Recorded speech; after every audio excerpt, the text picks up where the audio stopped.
Well, good morning, ladies and gentlemen. It's Steve Collins coming to you from bright, shiny San Antonio, Texas, the second most powerful, passionate, and purposeful coach and speaker in the world. This one's going to sting a little bit this morning, but guess what, guys? This is so exciting. I appreciate you joining in for these morning conversations, because these morning conversations are opportunities for growth. There is no growth if nobody challenges you or asks you the hard questions.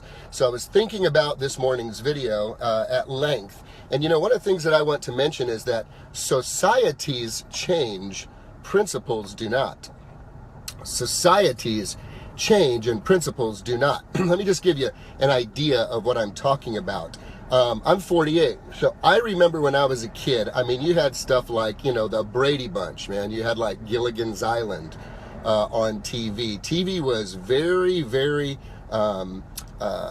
appropriate, if you will. You know, there was not cursing, there was not foul language. You did not see any type of overt, explicit sexuality on television. You just did not see this. This just wasn't a part of how entertainment was presented. And what happened is, little by little, through entertainment venues and music venues and language venues, there was resistance initially as these began to change.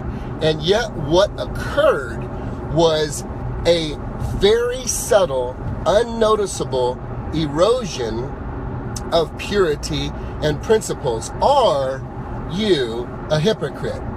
Hypocrisy is simply defined as claiming to have morals or beliefs that one's own behavior does not demonstrate, or being in pretense, pretending.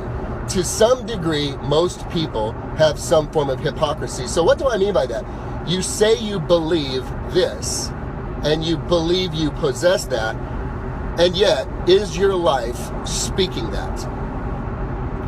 Does your life speak that? Think about it. Society has changed. Principles do not.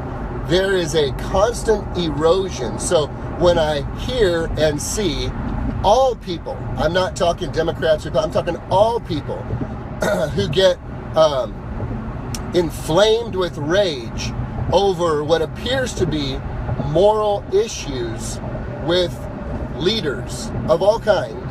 The question I have for you is this: do you go watch 50 Shades of Grey? Do you watch the movies that have explicit sexual scenes? Do you and your kids listen to lyrics to songs that are degrading and demoralizing and objectify women? Do you listen to, or do your children listen to, the type of music that that embellishes this amazing life of debauchery and excess, that has no sense of consequence, that has slowly but surely eroded and seared the conscience of most people, so that they no longer feel the sting when it's happening in front of them? They become so used to it.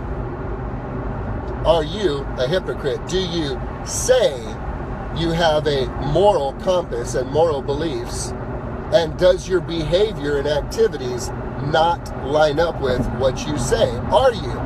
This is not a condemning video this morning.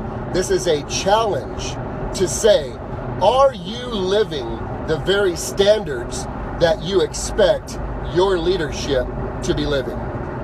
Or are you one of those that say, you should be doing this, you should be doing this, you should be doing this, you don't deserve that, you should be doing this, and yet you're not doing it yourself? This is a tough question, and my desire is that you would have a time of reflection to consider whether or not what you say you value is actually being manifested in your life. Is it or isn't it? Only you can say. Now, there's a difference between having a belief and stumbling and falling as you're in the pursuit of what you value, but you call it what it is when you screw up. You're like, I screwed up. That's not who I am. That is not who I am, and that is not what I intend to do. I blew it, and own it, and then move forward. Or do you maintain the air of pretense, placing expectations and burdens on others that you are unwilling to live out consistently yourself? Are you a hypocrite? Only you can answer. If you don't want to be one, examine yourself today and create a new plan. Have a great day, guys.